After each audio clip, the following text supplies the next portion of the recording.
नमस्कार दोस्तों, स्वागत है आप सभी का एक और नई वीडियो में। मैं हूं Ayush Sharma from as explain.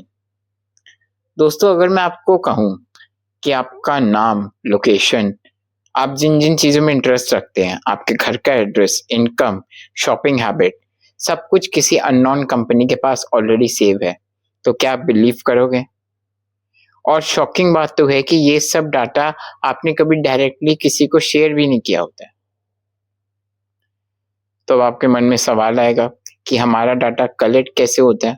मैं आपको समझाता हूँ।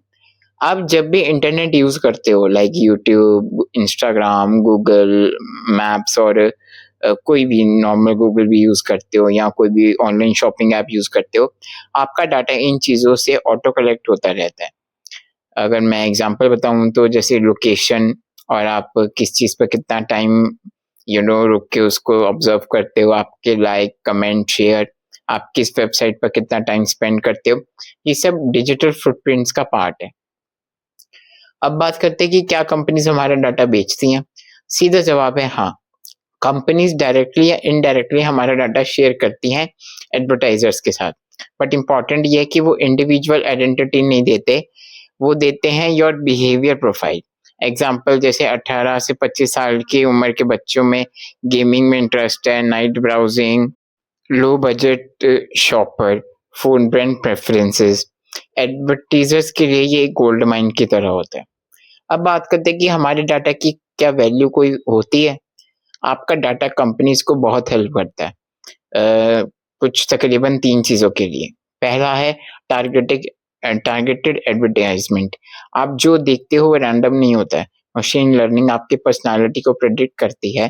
Second is product recommendation. Amazon, Flipkart आपको एग्ज़ैक्टली वही चीज़ दिखाते हैं जो आपको पसंद आ सकती है। Third behaviour prediction. आप फ्यूचर में क्या खरीद सकते हो, कब एक्टिव हो, किस चीज़ से इन्फ्लुएंस होते हो, ये सब प्रेडिक्ट होता है। अब बात करते हैं कि डिजिटल प्राइवेसी इतनी इम्पोर्टेंट क्यों है? देखो, अगर कोई आपकी पर्सनल डायरी बिना परमिशन के पढ़े तो आपको कैसा लगेगा? ठीक वैसे ही डिजिटल प्राइवेसी भी वही चीज़ है।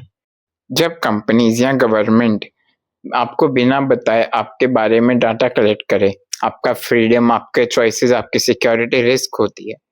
अगर कुछ एग्ज़ाम्पल रिस्क के बारे में बताऊँ तो हैकर्स आपकी आइडेंटिटी स्टील कर लेते हैं, फेक एड्स आपको टारगेट करती हैं, मैनिपुलेशन करती हैं थ्रू पॉलिटिक्स और प्रोपेगेंडा, पर्सनल वल्नरेबिलिटीज़ एक्सपोज़ हो सकती हैं। अब बात करते हैं कि क्या डाटा कलेक्शन करना गलत है? डाटा कलेक्शन करना खुद में प्रॉब्लम नहीं है, प्रॉब्लम तब होती है जब ट्रांसपेरेंट नहीं होता है, कंसेंट के बिना होता है, ओवर शेयर होता है, मिसयूज़ होता है और सेल कर दिया जाता है without your permission. Privacy is equal to control, not for complete secrecy. अब बात करते हैं इंडिया के लीगल लॉज़ की। इंडिया ने 2023 में digital personal data protection act DP DPA pass किया था।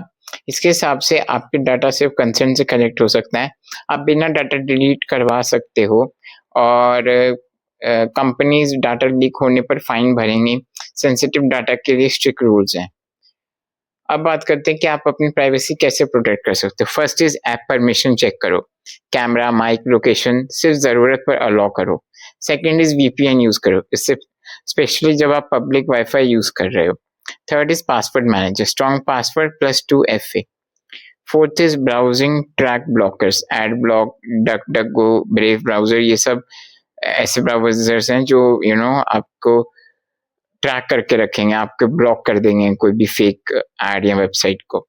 सोशल मीडिया की सेटिंग्स रखो, जैसे पब्लिक से प्राइवेट करो, आपके पोस्ट का एसएस लिमिटेड रखो। दुनिया का सबसे वैल्यूएबल रिसोर्स पहले ऑयल था, आज डाटा है। हमारा डाटा लिटरली कंपनीज का बिजनेस मॉडल है। आपके डाटा की वैल्यू है, लेकिन क्वेश्चन ये है कि आप उस वैल्यू को कंट्रोल कर रखते हो या नहीं। यही डिजिटल प्राइवेसी का रियल एसेंस है। दोस्तों, अगर आपको प्राइवेसी मैटर करती है तो अपने फ़ोन की सेटिंग्स अभी जाके चेक करो और अगर आपको वर्ल्ड मतलब डिजिटल वर्ल्ड के सीक्रेट समझने हैं तो इस वीडियो को लाइक करो, शेयर करो एंड चैनल को सब्सक्राइब मत भूलना। मैं मिलता हूँ अगली वीडियो में। Thanks for watching.